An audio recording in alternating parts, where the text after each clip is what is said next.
여러분 약해 보이지만 여러분 안 무너져요. 믿습니까? 가장 안 무너진 것이 예수님을 보면은 그 겟세마네 동산에서 또 골고다 산상에서 십자가 지어서 무너뜨리려고 그랬는데 안 무너졌어요. 부활해가지고 역사하지.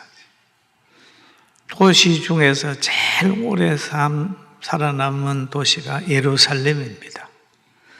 지금 2000년이 지나도록 그 도시는 존재해요.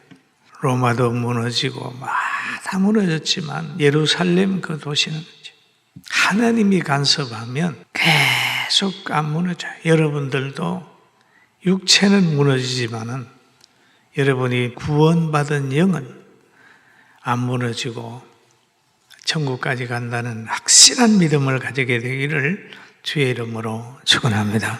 저는 그저께 K-팝 훈련하고 하는 세계 본부에 갔댔습니다.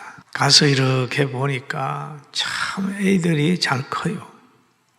그래서 내가 과거에 우리 아이들 보고 너희들도 세계 제일로 한번 만들어 보겠다 그랬는데 그 환경이 와버렸어요. 하여튼 여러분 올해를 기점으로 해서 내년, 저내년 해서 참 엄청난 변화가 올 줄로 믿습니다. 꿈꿔요. 과거에 제가 개척할 때는 여기 보세요. 그때 아카시 나무도 없어졌어요. 그 땅도 개발이 돼서 집이 들었었어요. 흔적이 없습니다. 그러나 거기에서 시작한 교회는 오늘 이렇게 예배드리고 있잖아요. 우리는 절대로 하나님의 안에 있는 사람은 안 무너집니다. 아멘. 아멘. 안 무너져요. 아무리 무너뜨리려고 해도 안 무너지는 거예요. 믿습니까? 이런 확신을 가지게 되길 바랍니다. 감사와 사랑이 있으면 행복이 와요. 행복이 오면 하나님 앞에 기도를 드리게 되고 기도를 드리다가 보면 하나님의 뜻은 나누는 겁니다. 기쁨도 나누고 물질도 나누고 사랑도 나누고 남을 배려하는 마음이거든요. 그러다가 보면 전도하게 됩니다. 전도하게 돼요. 그런데 사람이나 짐승이나 살아있는 모든 것들은 순환을 당하게 되어 있습니다. 태풍이 불면 나무가 순환을 당하고 가물게 될 때는 목마름으로 순환을 당하고 사람도 마찬가지입니다. 늙고 병들면서 가지고 있는 육체는 늘 고난 가운데 살아가게 돼 있어요. 그리고 우리 가을이 되게 되면 오곡백과가 익어가고 저 들녘에 가게 되면 그냥 벼들이 노랗게 익어갑니다. 가수원의 사과가 또 빨갛게 익어가요. 그러면 밭둑에 있는 코스모스는 솔바람에라도 그냥 너울 춤을 추고 있습니다. 근데 많이 바꾸어졌어요. 40, 50년 전에만 해도 코스모스 위로 잠자리들이 날았는데 요즘에는 잠자리를 볼 수가 없어요. 빨간 꽃이 피면은 꿀벌이 드나드는데 요즘은 꿀벌이 잘 안 보여요. 산에 가면 새소리, 뻐꾸기, 뜸부기가 울어대는데 그 소리도 끊친 지 오래예요.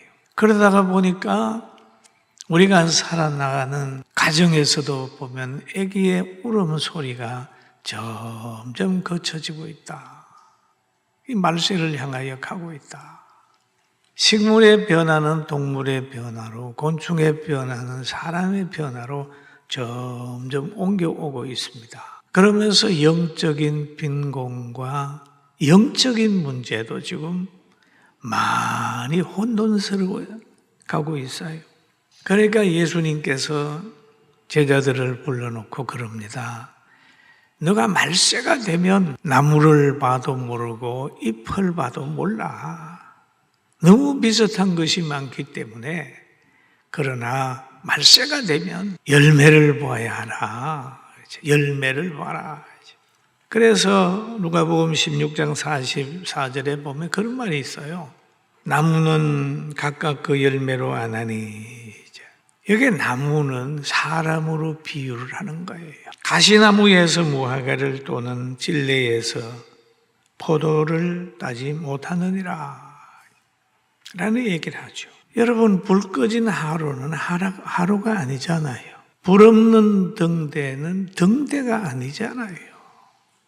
또 하나의 저 섬의 바닷가에 서 있는 하나의 흉물에 불과합니다. 열매 없는 나무는 다음에 봄을 보장받을 수 없어요. 왜?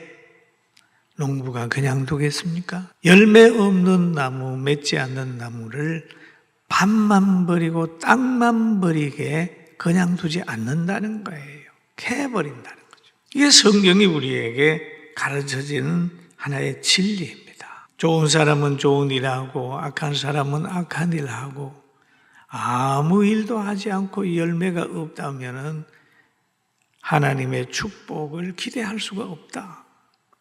이것이 심는 대로 거두게 하는 하나님의 은혜의 교훈입니다. 우리가 46년 그럽니다. 46년. 나이는 아무나 먹습니다. 시간만 가면 나이는 먹어요. 몇 년 됐다. 자랑할 게 하나도 없습니다.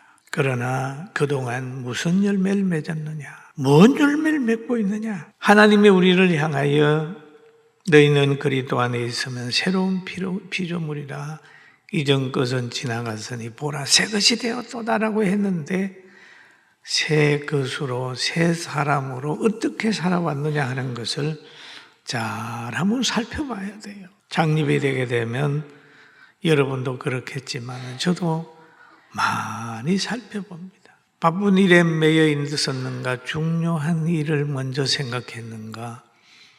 하나님이 주신 사명을 감당하고 살았는가? 혹 사람들을 나의 정욕을 위하여 이용하지는 않았는가? 살펴보면서 다음에 다시 새로운 각오를 하고 시작을 합니다.